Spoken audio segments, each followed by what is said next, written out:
Thanks for staying with us. So, our guest today is a shepherd in charge of Genesis Global, a ministry within the Commission of the Celestial Church of Christ. He has been tagged the founder of the modern type of Celestial Church with some urban appeal. Following his distinct style, which made him more visible than many in his age range who are spiritual shepherds of the white garment churches in Nigeria. Welcome with us, Pastor Oladele Ogundipe in the building. Good to have you on the show. Good morning. Good morning. Good morning. I'm as well.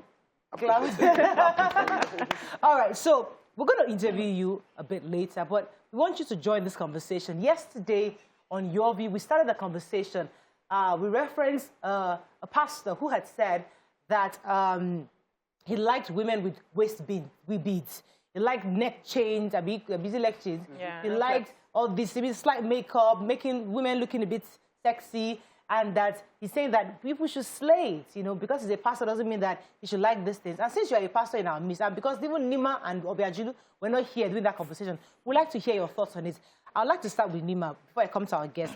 So the man was alluding to the fact that he's a man, he has interest. And one of the things we said yesterday is that, yes, you're a man, you have interest, but we've raised young Christian girls to be in a certain way. So where will she learn waist beads from? Where will she learn ankle chain from? Where will she learn all these sexiness from? When you've conditioned her to be a certain way as a Muslim girl, as a Christian girl. So are they being fair to be demanding this of a woman in marriage? No, if he chose to raise his daughter differently, as he would love, there's nothing wrong there. I had the freedom. I think what is holy and godly is different from what is a fashion preference. So I love the chains all over me as well. I dress like that within my house. I did that growing up. And so my father would always say, knock on their door for you not to go blind. So he would want to come to my room. The girls had a room where we could do anything. And he would knock before coming in because we would be sometimes, and we pay for henna. It's Ilea soon. I had a person, my friend, she will be I will be posting her today. She'll be at my house every week for Ilea, hennaing us up. You know, so it is okay to look fashionable, to dress, to have that, and that doesn't make you godly or ungodly. What people forget is that your being godly has to be your relationship that you have with God. Right. I was saying to somebody the day before yesterday that you will pray and then you're still fighting. Is it that you did not trust that God has taken care of you? Because you did trust that. If you did trust that, there are certain things that you just leave because you know it's taken care of. All right, let me hear your business thoughts on this. So I think we pay attention to aesthetics and we lose the real focus of being godly and being moral and being Christianly, which is all about your impact, the sort of impact that you make on other people. So I have seen, growing up in the university, those people who don't wear anything were the most wicked of classmates. You can't enter their room, you can't put your slippers, you can't stay on their bed. And they had this look of nothing. When you wear earrings, you wear anklet, you wear nose ring, they see you as the devil, but their character is that of the devil. So let us pay attention to what matters. And I wanted to go to the scriptures. Song of Solomon 1:10 says, your cheeks are lovely with ornaments. The neck is your neck with the strings of jewels. These were things that women of old used to adorn themselves. So if a man of God says, I prefer a woman to adorn herself, he has not done anything wrong. Now I wear waist beads, and my daughters wear waist beads. They wear with mommy. Let me come to the pastor, because so she has quoted Songs of Solomon and all that, and we see that. But the truth, in reality, when we are raising our young girls in the church, we make them feel like you have to be holy. It's one generation that started this. It depends on the church. When the church is transformational, you're not just going to come through that angle. Like a few days ago, my wife just told me, she calls me babe, and I said, don't call me babe. I don't want to start acting like one. I'm a man. Okay, I'm just moving to the angle. She said, okay, if I was going to give her permission to tint her hair to gold or something, and she was considering my mom. My mom happens to be a Christ Gospel Apostolic woman. And I told her my mom hasn't been a rigid mother. Of course, my mom will be interested in what makes me happy. If it's going to make you happy, it's going to make me happy. Wow. I actually saw the hair of a pastor's wife too, who actually tinted her hair to gold. And I said, you're free to do that. Wow. It's not going to stop you from being who you are, as long as that's going to make me happy at home, and my kids are going to be happy with it. But so there's nothing what wrong if with there it. are external influences by the elders in church or the mothers that say, listen, you are the wife of the pastor. You can't be tinting your hair. I mean, these are real The problem issues. we have is from OPO, other people's opinion. Mm. Other people's opinion about you is nothing. It's got nothing to do with your life. My church members, my leaders are not going to be They're not going to be they're not going to judge me when I get to heaven, and they're not going to give me happiness in my own home. It is the happiness from my home that will affect the church. If I'm not happy at home, how am I going to pass message? How am I going to preach to them to be happy? So OPO is why many people cannot move forward and make themselves happy. Other people's opinion. Yes. There's so much out there. You see, so for me, other people's opinion, I felt like it took me back into the world. So I was born in CNS, but I moved into CAC when I gave my life to Christ. Like I was born again. Did away with earrings, no more trousers, was wearing long skirts. I went into school and I was really, really consistent, no trousers and all that. But I started looking at other people and I felt they were Christians and they were looking good. Why was my own Christianity not allowing me to wear trousers and earrings and all of that? And it was those other people's opinion that made me start venturing into wearing trousers. At a point, I was not feeling guilty that, this is not what they taught me in my church. I'm not supposed to wear all these things. So are we raising religion to, are we indoctrinating our physical outfits into the religion, or we should focus our religion more on focusing on our thoughts, our character, our behavior, and just say, wear whatever you want to wear, but have good character? Can you take that liberty to say, wear what you wear? Can people take that kind of liberty? When you people finish, I'll quote another one. Christianity is not a religion, it's a lifestyle. It's a lifestyle. It comes with conviction, it comes with Christ-like attitude, it comes with your belief system. Christianity is not all about traditions, it's about transition. Be ye not conformed to the world, but be ye transformed by the renewing of your mind. When your mind is transformed, your life is transformed. The mind, emphasis. When your mind is transformed, your life is transformed. Same thing happened to my father when he got his leg broken and his sister was not going to take injections. As a Christ Gospel Apostolic deacon, we tried all our best. He insisted he was not going to take injection until he would go back to God without taking injection. I lost him. Wow. It was painful, but he was actually a man of faith.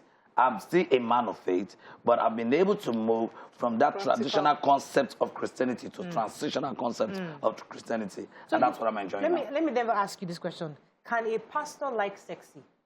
Or is a pastor allowed to like sexy? Yeah. Yes, I see. Oh.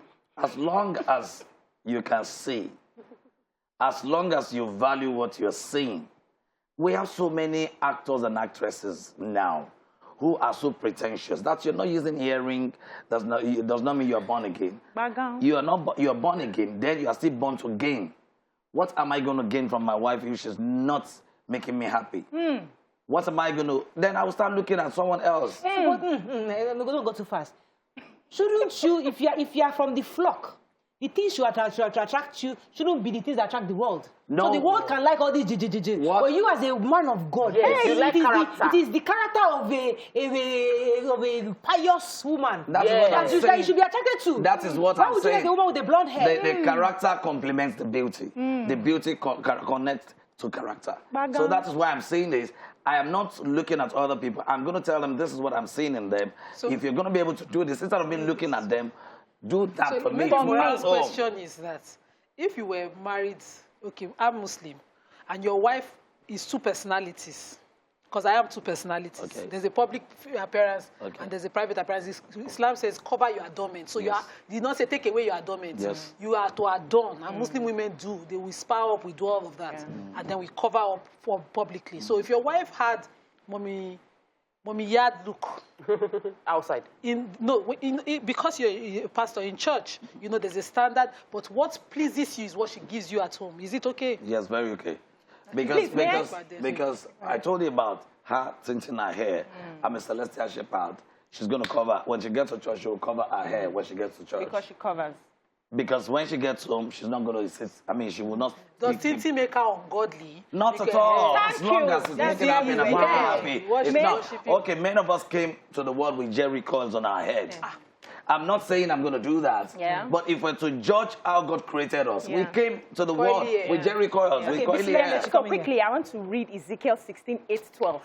When I passed by you again, this is God speaking to his beloved, his people. I passed by you again and saw you. Behold, you were at the age for love. And I spread the corner of my garment over you and covered your nakedness. I made my vow to you and entered into a covenant with you, declares the Lord God, and you became mine. Then I bathed you with water and washed off your blood from you and anointed you with oil.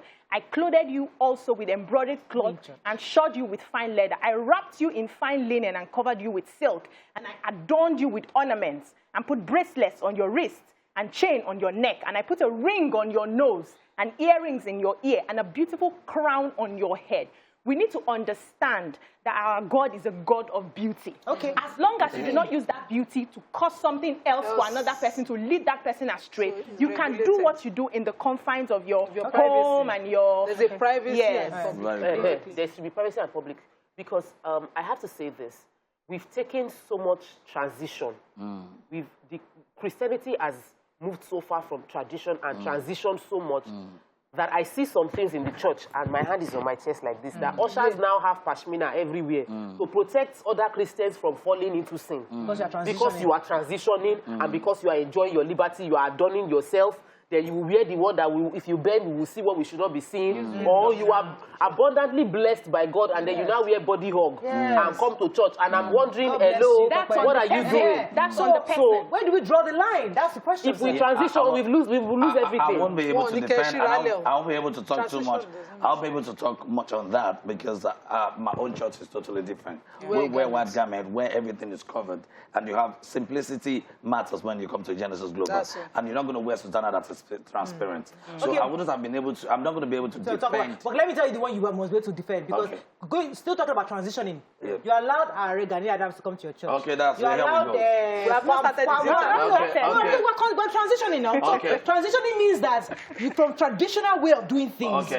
This church is supposed to be holy. This is a sacred place, and you bring in somebody who is secular into the church. So that's transition. That's what we're saying. Where do we draw the line? We're getting that very soon. But if you're looking at it from the angle she picked it from, she picked from the church, and those who are not wearing covering their body, it's totally different from what we're talking about. I have now thrown this one at you. So have you transitioned to allowing secular music into your church? Of course. Who are we preaching to?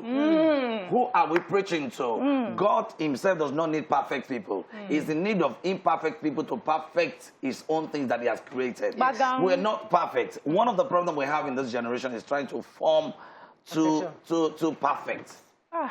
And if we are too perfect, there will be no need for his grace and his mercy. And that's why we're bringing people to Christ. Why are we bringing them to Christ if they don't need Christ or need God in their lives? I agree with you, sir. Let's go on a break. Are we going on a break? When we come back, we'll not get into your interview proper. Stay with us. We'll be right back.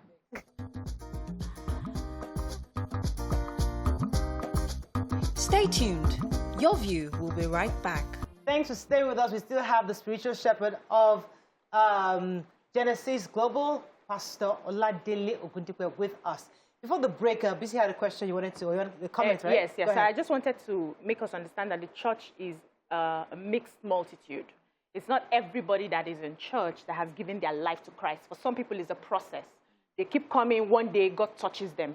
Some have given their life and they come for more anointing and more connection to God and all of that. So when we see people who still, show off their body parts and everything and look very flamboyant because they are coming to seduce somebody, we don't categorically call them Christians because they have not been transformed.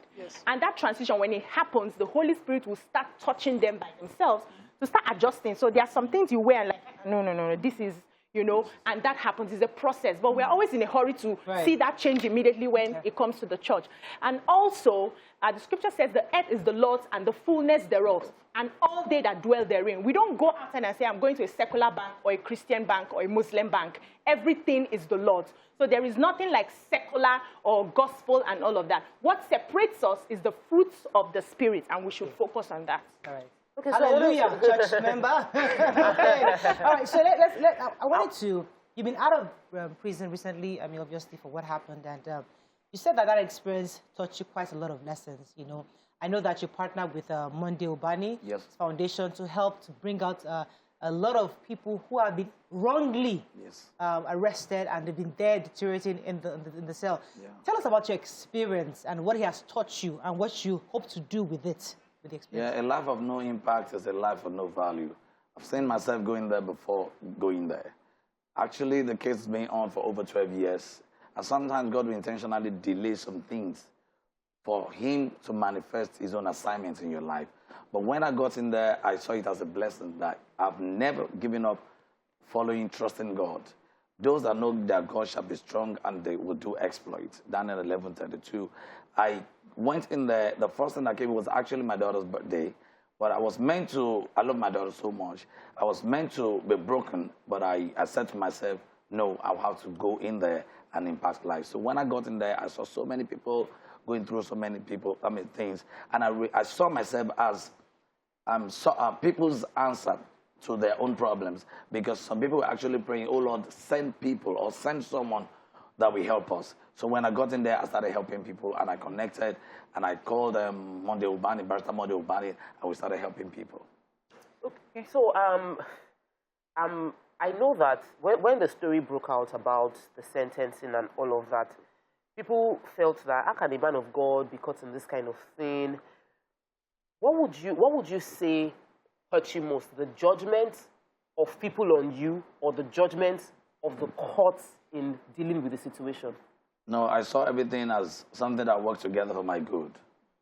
Because if I'm going to be God's friends, I know some people will hate me because I love God. Some people will hate me because I value God. And some people will love me because I love God. So I saw it as something that worked together for my good. The first thing that came into my mind was to have the spirit of forgiveness. Mm-hmm. I've always been doing that for a very long time because what actually took me there was not enough to take me there. Mm-hmm. If I to consider what the judge did and what people said.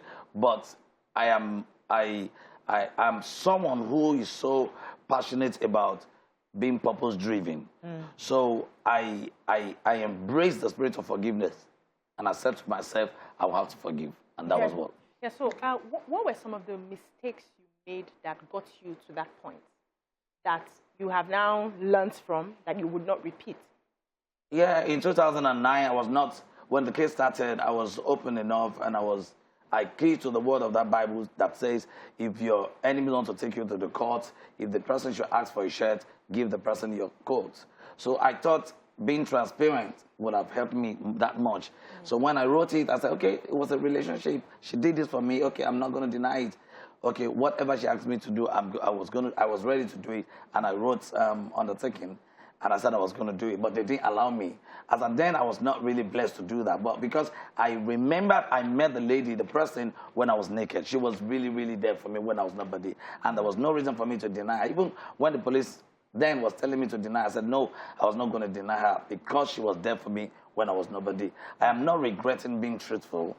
But the painful part of it is the first time I was arraigned to court, I was taken to court in 2009, I was kidnapped to the court. Mm-hmm. So one of the things we follow in Nigeria is that a police should come, don't resist arrest. I didn't resist. I followed them. They said they came from Panti. And on our way to Panti, they said, you're going to court. They took me to the court without my lawyer. And that was the way they arranged it through Ministry of Justice. Wow. So it was a very big mistake for me to have allowed them, followed them without calling my lawyer. Yeah. And when it all started, I was too churchy, believing everything will be okay. Yeah. Very important. And I'm so sorry, Nima. You know what? This is very, very important because my pastor raised an issue one time that he found people that were falsifying his book. And they were saying, you're a pastor, how can you sue them to court? And he said, no, there must be rule of law. Yes. And I think that that's one of the lessons that we should also learn from you. Exactly. That even whatever you go through, there must be... Ask for your lawyer. Get your lawyer. Exactly. Yes. Exactly. Go ahead. Just because this is your view, this case was supposed to be obtained by false pretense. Are you saying it was a relationship gone wrong? And that this person just, because I'm wondering, if that was why you were found guilty, this term is short compared to what you should have gotten. Exactly. So what are the details, the gray areas in this I'm still going to hold some words back for the right time to come because we challenged the judgment, and to the glory of God, I was granted bail, and we're still waiting for a result from the Court of Appeal. So that's why I'm just going to hold some things back. And I don't want to be defensive. I'm just using my life to build people, encourage people. So have you made peace with this woman? Way back, since 2009. The property she said I didn't buy for her. No, when I say peace, as in both of you in talking terms right now? No way. We've not been able to come in contact since over 12 years. So the land she said I didn't buy for her, I bought for her for 1.4 million. Now that land, that property is there, is now 15 million. The one I bought for her for 400,000 now, they're now 15 million per plot. And that should be enough. And they're still there. I didn't sell anything. Those properties are still there. But trust me, in Nigeria, I mean, if they really want to deal with you, it depends on who knows. But by the time they do it, if you don't know what you're doing, you will just cry and you just pay for what you've not done. Your record now, you're by the books, you're an ex-convict, right? It's in your papers, in your books now. But how does that make you feel? Like, okay, you're pastoring of a church as a convicted person. Does that have any? Do you feel it tarnishes your image somehow, or you don't really? Doesn't bother you? I have not been convicted. Yes. I was wrongfully charged. Okay. And I'm not just going to hold on to that. Okay. I'm not an ex-convict. Right. It was my character building moment. Right. And I was a man on assignment. When I got in there, I assisted people, and I'm still assisting. I assisted over 80 people out of the place, and we're still working on that now. And so the glory of God, I've been able to impact lives there. I built Mercy Land there. Now, this week, I'm still going there. Every November 18, I'll have to go there for Liberty concerts. I've been able to turn my mess to my message. I've been able to see opportunity in my captivity, and I'm still working on that. So let's talk about your books. Now you mentioned Mess to Message. Yeah, I've written Mess to Message. I've written No More Slavery. I've written Be Unstoppable. And I'm working on opportunity in my captivity. All inspired by your story. Yes, my story. Wow. And my movie, too, will be coming out very soon. And it's going to be on Netflix. Okay, so you are squeezing this experience, which is great. Yes. But so I know that you have partnered with Ubani as well. Yes. To have a foundation where you're going to be helping people. What inspired you when you got in the cell or the prison?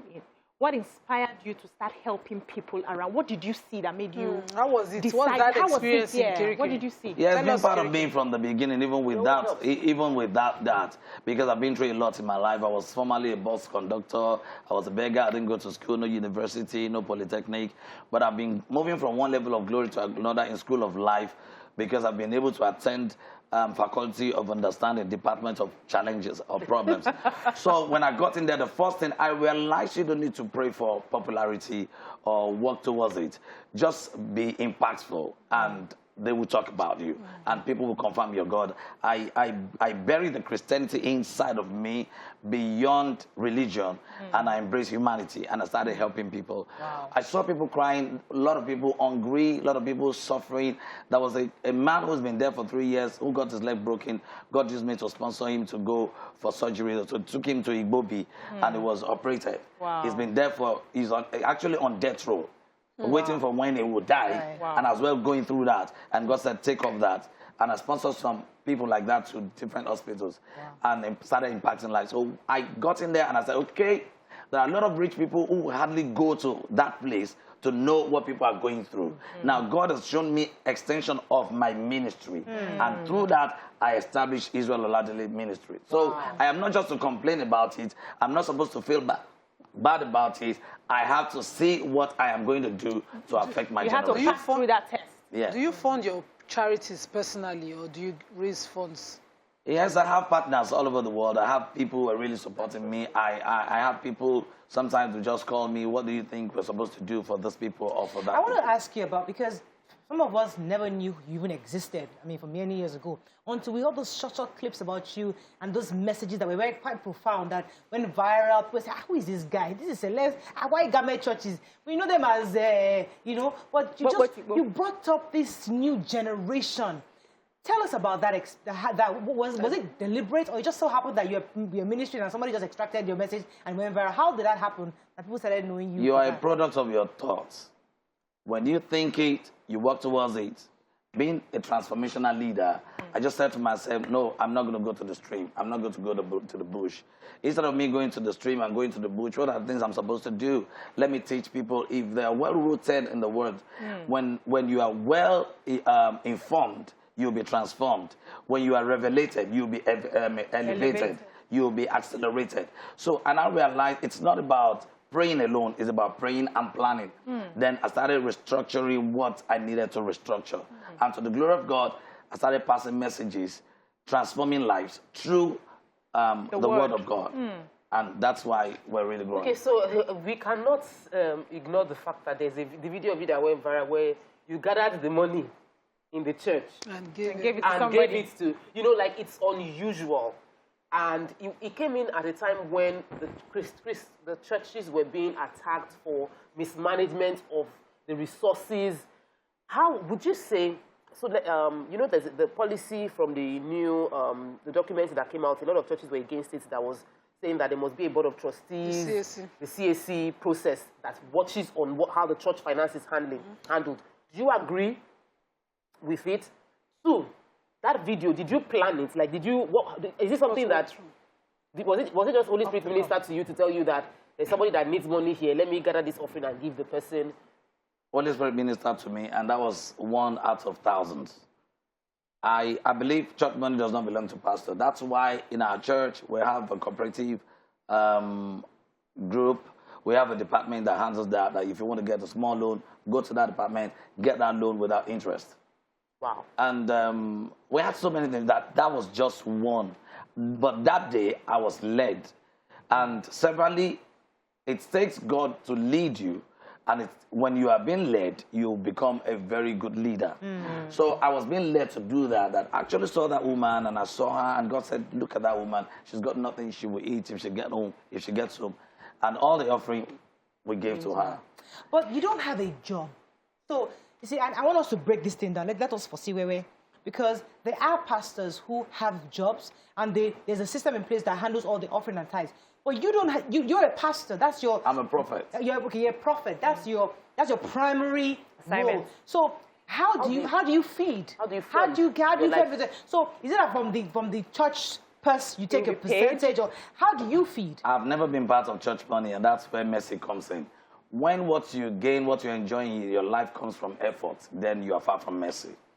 As a prophet, if I pray for people, I've got people who comes back with good results, who would just come and tell me, oh, after you pray for me, this happened to me, this happened to me. I'm not going to deny the fact that they are really blessing me. I've got a lot of people blessing me all over the world, both Muslims and Christians. Some people just wake up and say, Israel will feel like blessing you. And some will just wake up. Imagine someone say, I feel like blessing you. I'm not going to bless the church too. I'm blessing the church with 5 million, and I'm blessing you with 2 million. So you don't feed off church offerings and tithes? No, I will never be part of that. And I will never be part of it. It's a legacy that we follow in Genesis Global. It's not going to happen. So I would feel bad if I don't share this testimony, because he is my neighbor.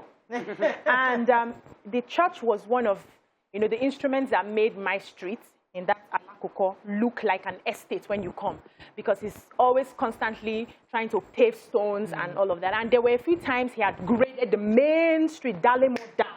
And they had talks on how they can go around and do more of the work. But you know how government things are, they refuse to do it. So I can testify. In fact, the day that money was given to the woman in church, my help ran to me and said, Mommy, this is what happened. I was home that day it happened. So it's not just, it's not stories. The one I used for our street, someone gave me a car, 25 million, and I sold the car.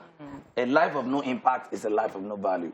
How am I going to enjoy that road alone? And we sold the car, and I used value. I used to pave the road, the stone. Well done. Okay, I want to talk on. Go ahead. Yes, please. I want to go back to the journey of being a pastor and how prophets and how money usually causes issues, and people always complain. And I know you've made a decision in your own church. Okay, you don't draw salary, you don't touch church funds, but many other churches do it.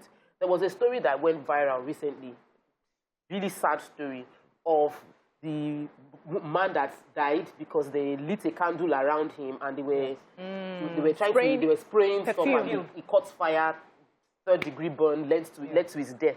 And these are cultures within Sele. And I know you said you've modernized, but how modern is your modernity? Do you still do candles and yeah, spraying? No, we don't. Sprinkling of water? We don't do that. Apart from being led by the Spirit of God, there are some things we look at and we'll say, okay, these are not supposed to be. We're supposed to change it. Going to the stream to bath, going to the junction to use something to wash your head. Oh, really? You stopped it? No, we don't do that. Oh. We don't do that. But you know of course. But some people will have to do it probably being led by God through them. But sometimes you have to grow from level of maturity to another level of maturity. Anything outside the Bible, anything outside the Word of God, I am not part of it. I've done that before going to the stream, but I started growing. There was a time I said to myself, all these stream, all this river, very soon they will turn them to fish bundle. And there was time they've not started kidnapping people. I said, I'm not going to go to the bush to pray. If they are kidnapping those who are tall, it's not going to be hard for them to kidnap me as a short person. It wasn't that something told me. I just said to myself, instead of going to the bush, going to the stream, let us pray. Let's come together. Let's pray when we're in the church and get results. And to the glory of God, I pray for people on phone. I pray for them anywhere. I pray for them without my sultana, and they've been producing results. Wow. The only thing that can terminate insult in your life is results. True. So, and that's why God has been faithful to me. I'll let you come in. So I want it to be clear. So you're telling me, because you are celestial, right? Yes, yes. And you are from the Oshofa lineage. Yes. And you are saying that the practices you learned, you remodeled yours such that you're not aligning to that. So you're doing Genesis is a completely different. Are you not a straight church? No, it's all about conviction. You can. This is when they started NTA. Yeah. Sorry to use NTA or some other television stations. When we look at TVC. It's totally different. Yes. When we look at my views, it's totally different. Yeah. If you've not been able to produce results and you're not impacting life and there's nothing meaningful about you, I'm not going to be here. Right. So when you see what you're doing, I have my mentors like Bishop T.D. Jakes, my daddy like Pastor Matthew Ashimolowo, and some other people like that, some great fathers like that, Apostle Suleiman and all that. And I realized that it's not about the doctrine. It's not about the dogma. It's about Christ-like attitude and conviction about what I am doing. So you were talking now, and I was wondering, you have brought logic into the ways that you grew up and said, okay, I can't be doing bush prayers or and all of those things. And then recently, there was one video that you had where you talked about sex and the number of minutes it should last. Is it godly inspired, that sermon, or was it just a personal opinion or logic again? It's so funny that Nigeria, we concentrate on the snippets. And the trivia. Yeah, and that video, someone caught the video. Okay. They removed some parts. Yeah. Just like when I said, how will you be enlarging your bum instead of you to enlarge your brain? And you can see what has been happening to those who are enlarging. I know some people who are doing that wouldn't like me. I was trying to talk to some youths who have to take drugs, who have to take cannabis and all that before having sex. Okay, so that was what I was trying to discourage people about. So they now cut that part of 5 minutes. Because we were scared that, you're not taking it on just 5 minutes. No. So as a pastor, what is the right amount of time? It's up to you. It's got to do with your choice. It's an important question. It's got to do with your choice and your strength. Yeah. But I want to ask you about strength. Calm down. When we come back, we are not done with Pastor Davis. We should not go there.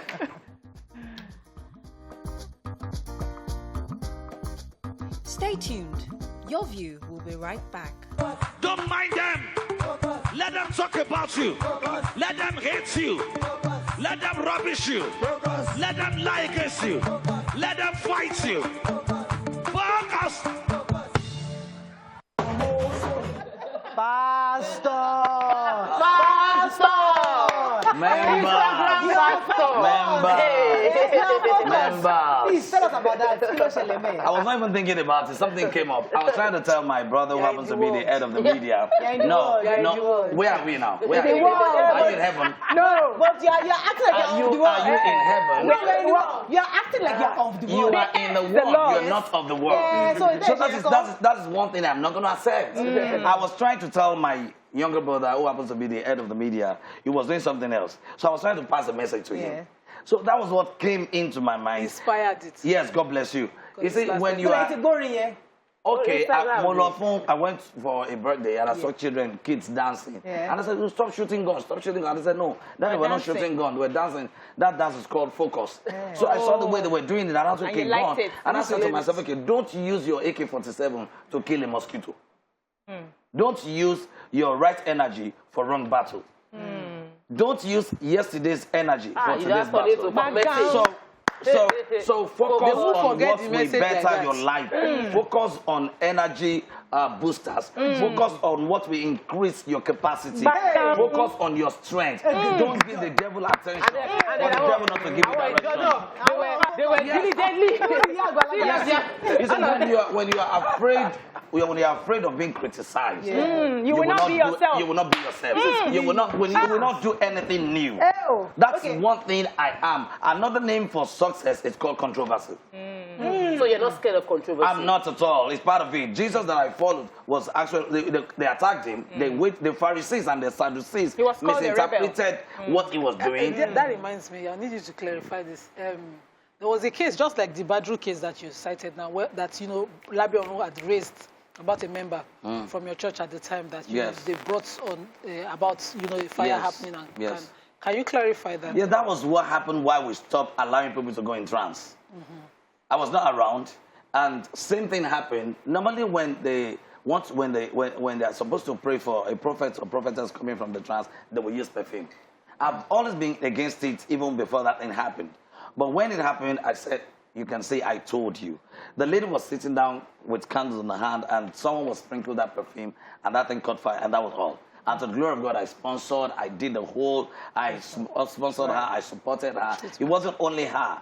But to the glory of God, that was why I stopped it. I said, but I told you, we should stop all this thing. And that was why I stopped. I have a question. Okay, the story of how you got into Celestial is quite profound. A lot of people don't know that story. Some people do. But I'd like you to just tell us, how did you find yourself in the Celestial? I mean, were you born into this? No, I was born a Muslim, Wasiu. Okay. And later my parents moved to Christ Gospel Apostolic Church. Okay. And love, they showed me love. I went to one Celestial church. I didn't go there as a sick person.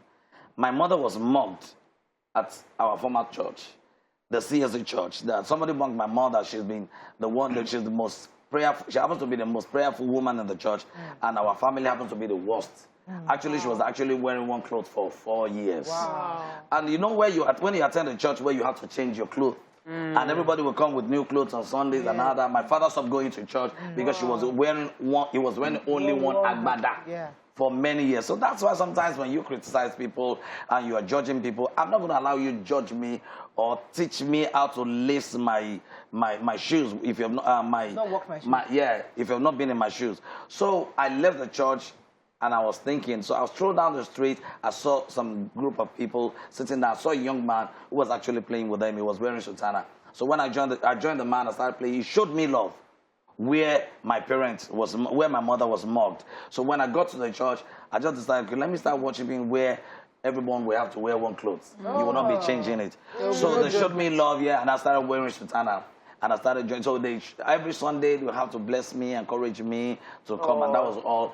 And me, I'm a loyalist. I love appreciating whatever you've done. I would never take what you've done in my life for granted. And I decided, okay, let me follow this man who showed me love. I started sleeping in the church. I started fasting. But that fasting in me was actually what brought me to the level of the prophetic. Wow.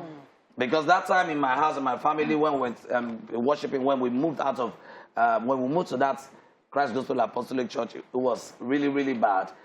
And to the glory of God, we were fasting. If we eat rice in our house, then it will be on Christmas Day. It will be another Christmas that we're going to eat rice. So I've been through a lot. That's why when I have anything in mind, I have something in mind, I must share. I must show love to people. I must just impart life. There was a time I was looking for someone. I stayed with someone. I was begging that person to allow me to sleep in his own generator house. I was homeless then. I remember I have so many artists that I saw then. I used to follow them thinking, maybe their destiny will help mine. But to the glory of God today, God is faithful. Yeah. So, yes. Yeah, so I wanted to ask you, because, you know, I'm your neighbor now. And I used to worry that weekdays, the church is full, like people are coming for program. And I used to ask myself, is it that these people don't have jobs? And in the mornings, that's one. How does that work? That's one. Secondly, you have a lot of young people in your church. What are some of the things you're doing to empower them? The young people, energy. Okay, the first one, the people you're saying during the week are businessmen and women. Those who have got time, not bankers, not lawyers, not those who are professionals. So, I mean, and some people who have got their own businesses will really prefer to come on Tuesday and pray and go back. Then youth in our church, we are empowering them. We have so many departments of the church. Right now, we are starting entrepreneurship, where we're going to catch them young, like 12 years. We're going to empower them, teach them how to go into various businesses. We're going to give them like 100,000, 150,000. And some people, we monitor them and see the money grow. Just like the day I preached, I said, if you are in the church now to brag with 10 million, why don't you use that 10 million to invest, go and buy a land, a property for your family? If you're not responsible as a man at home, not taking care of your wife at home, not taking care of your children, why are you coming to church to brag instead of you taking care of your family? Your family is the first church. I know people will not see that. And to the glory of God, our church, small doctor attend our church, some other upcoming guys like that attend our church.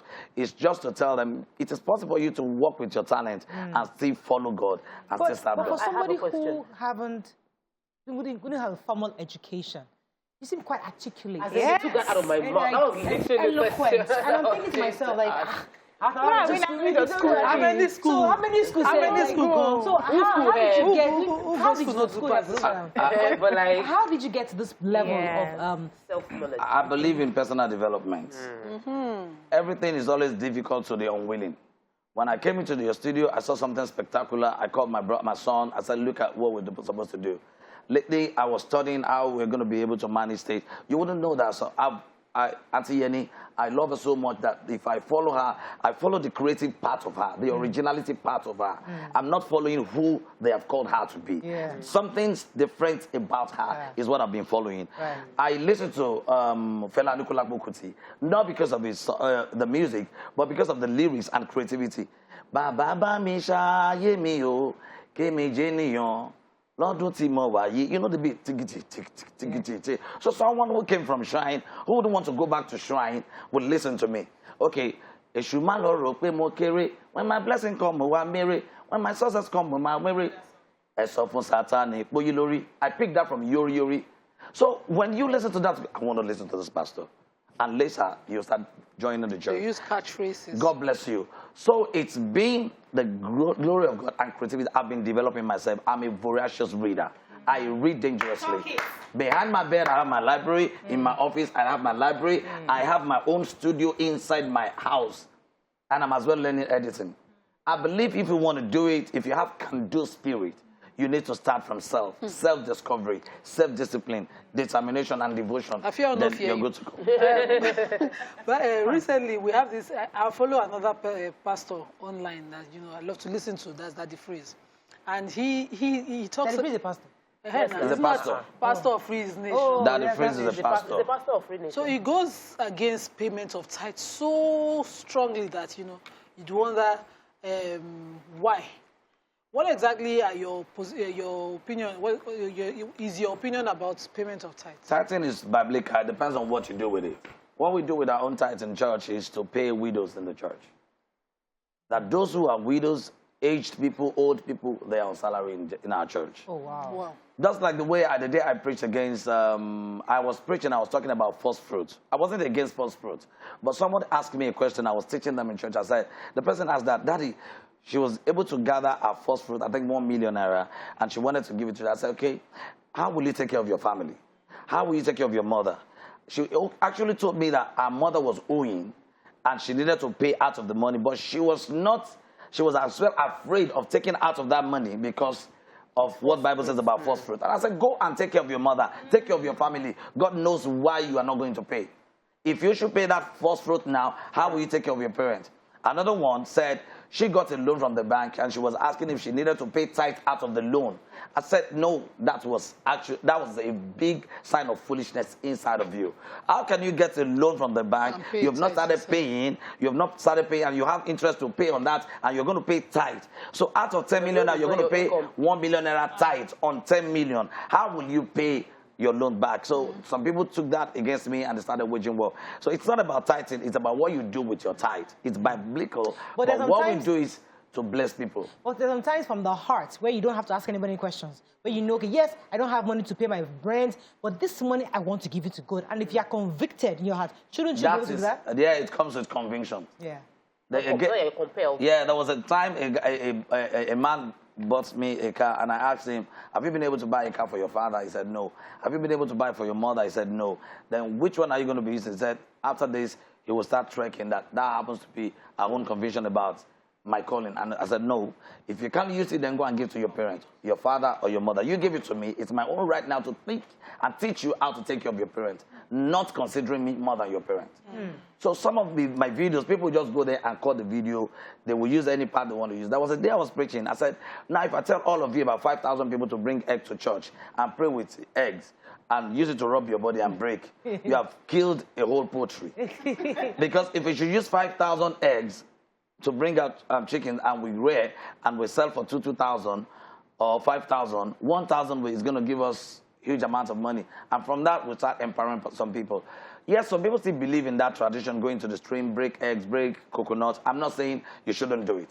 It depends on how God has blessed you spiritually to do it without effort. To pray for people to be transitionally minded and believe in 2 Corinthians 5:17. If a man is in Christ, is a new creature. All things have passed away and everything becomes new. You pray and you plan. So I want to ask you about CAN and the Pentecostal Association as well. That what's your level of commitment to these Christian bodies, and what do you see about their statements concerning Nigeria? We've had a conversation extensively here, and you haven't really you've spoken about helping people, but like speaking truth to power, what's going on in the government? The government are not doing roads. The state is not doing this. That federal government, they're kidnapping. What's your position concerning CAN, their statements, and what's your own statement concerning government? They are really doing well. I'm not going to say more than that. What will you do in a country where you say the truth and they start running after your life to take your life? No. What will you do in a country where you go and their mission is the person who's going to judge you is a Muslim or somebody that does not like your church, and he or she will align with your enemies to sentence you to jail and pick your words to destroy you? Many people are not afraid to die, but yet I'm still going to say mine. Instead of us complaining about Nigeria, what are we doing as Christians? I'm not talking about PFN or CAN now. Yeah. What are we doing to raise leaders that will go into politics? I don't like complaining about people. I like affecting, I like contributing my own part. What are we doing to raise creative-minded leaders with hearts to serve? Right. As Christians, to support them and encourage them to go into politics and change whatever we say we're supposed to change. So let's talk about your relationship with fellow pastors. Recently, Pastor T.B. Joshua died, and yesterday I saw the line in it. For some reason, I use Torchlight be finding you people to see how many will be there, how many politicians will be there. This is someone that during his lifetime, per election, they will show up. Footballers would go. So I wanted to see how many of you will be. What's your relationship like, and why did none of you show up? None of us. Well, Pastors. I'm not going to judge people, and I'm not going to say. So why didn't you show up? Yeah, because I'm not saying those. I mean, some people went there, but this man was not celebrated by them when this man was alive. Yeah. I don't pretend. I watched that. I connected online, and that should be enough for me. Right. Not until I'm going to go there for people to see my face. Before, and so there was no need. Yes. Talk touched on politics, and I'd like to stay there for a minute, because people are asking that men of God should speak. You know, insecurity. Some are saying they want Biafra. Some are saying they want Yoruba nation. Some are saying, you know, we want total restructuring. We want self-determination. And the men of God we have today, many of them, some of them are speaking, but others are rather silent. What's your position as regards to politics? What do you think the church should do at these times? Let's move CAN and PFN. I'm talking about individual men of God speaking up at these times. Yes, it's going to be very difficult for me to talk about it when so-called fathers will start waging war against the kid that is becoming the king. And they start picking your words and they start going against you. I've seen them, they've preached, they've addressed some of our leaders, and some of the things I expected them to say were not touched. Okay. So, like what? Okay, I learned from that, Joe. There was one Jew I saw talking to politicians, and I was expecting him to start firing them. To start telling them, if you're not following the path of the truth, this is what the Bible says. And the man was just digressing, that there's nothing God cannot do. God can take you from something to power. And I'm not going to say anything more than that. But I thought I learned a very big lesson. Daily, if it will be you now, you will have started firing these people. And this man digressed. So what am I going to say? When it's your own time and your turn and your season, you will know what to say about it. I just believe God is going to take over this country. Yeah, but are you encouraging your young church members to get into politics? Yes, we are. We're doing that. We're really doing that. And it's not about politics. We're not aiming. We're not talking about Asurok. We're talking about impacting lives from the roots. Let me throw this from question the to you. grassroots. That is how we lead. What are your thoughts on Sunday Igboho? Sunday Igboho? About what? As in, he's the fact that a lot of Yoruba people see him as, some see him as a hero, some see him as somebody who is standing against the government, others see him as a seditionist, trying to cause problems. What are your views on him? My own about him is whatever you've seen him to be is who he is. Politician, totally you too. So you think they did now? They asked Jesus question. And he was writing. And he said, so it's up to you, however you're sinning. Okay, I have heard. Oh my God. We need to get comments, how's please. marriage like? Twitter, you know? Twitter, You've hinted a bit about your marriage and all of that. But what would you know, many pastors, there's always this thing about, oh, pastors marry beautiful women, or, oh, this pastor, how come you saw this fine girl to marry and all of that? But what would you say has been your experience since marriage? How supportive has your wife been to you through this journey? Like, you are serving people. My wife has been my best friend. I didn't marry a beautiful woman. I married a loaded woman. What? A loaded lady. And I brought out the beauty. She married a loaded guy. And she brought out the greatness out of me. So my wife happens to be my best friend. Oh. Now that you told her not to call you baby, what should she call you? Exactly. She should not call you baby. Let her call me my hero. Hey! I've been through hell and back. When I was on my way to the prison, I said, you know what? Do celebrate my daughter, my daughter's birthday. It was at 1 year. Use the celebration to frustrate enemies. Hey. Don't allow your history to affect your destiny. Hey. So, your hero. Yeah, she calls me my hero. Aww. She calls me Olami. Hey. Olami means my wealth. Hey. So why would she call me baby when you're not a baby? I don't want to start acting like one. I wish you talk to me and I will act like. Let's take messages from our YouTube. On Tubes said the guy is good. Smart talk. I love the example of NT and TVC. Just wondering how he sounds so explicit. And he said he didn't go to school. Holy Spirit taught him, Abby. Then Billy Kid says, these ladies see how they are pulling the prophet's legs. And she mentioned her name. Any other? So we have Andrew sometimes says, okay, let me not read Andrew's one. Let me read. Yinka Thomas said, first fruit is different from last salary and new salary. However, our pastors have turned it upside down. Love you. Corey Williams says, tell pastor, all those people that worship pastors, especially women, they respect pastor more than their own husbands. You know. That's true. Then another good bit says, all pastors should help church members who are struggling. Which is okay, good. We have to run. I'd like you to leave a final word because obviously one of the reasons why we brought you here is to share with us the lessons you've learned from this entire experience and that thing that makes you who you are. People see you as this really vibrant pastor speaking. And I like the fact that you said that when that time comes, you speak through to power. Right now, you're saying, you know, because people want past men to men, leaders, imams, speak. Say something at this time. They're also quiet and being safe. But you're saying it's not your turn, it's your turn, no problem. But what's your final message to Nigerians this morning as we wrap up? Yeah, we should start preaching love. And we should start loving ourselves. Like, I'm always very careful. I'm very careful talking when it comes to Nigeria. I just want you watching me right now to know who you are. Know whose you are. Be purpose-driven. Be value-driven. Then focus. Keep doing whatever you're doing and produce results. Keep doing whatever you're doing. Don't give attention to your distractions. If you give them attention, they will give you direction. So you are in charge of your destiny. If you give them attention, they will give you direction. Oh, did you get that? I hope you did. Thank you. So your enemies, if you're listening to them, they'll be the one directing you. Of course. Well, God bless you. Thank you, sir. That's all we can take. I wish you had another hour. I'm telling you. I'm telling you. Have a fabulous weekend. We'll see you Monday. Bye for now.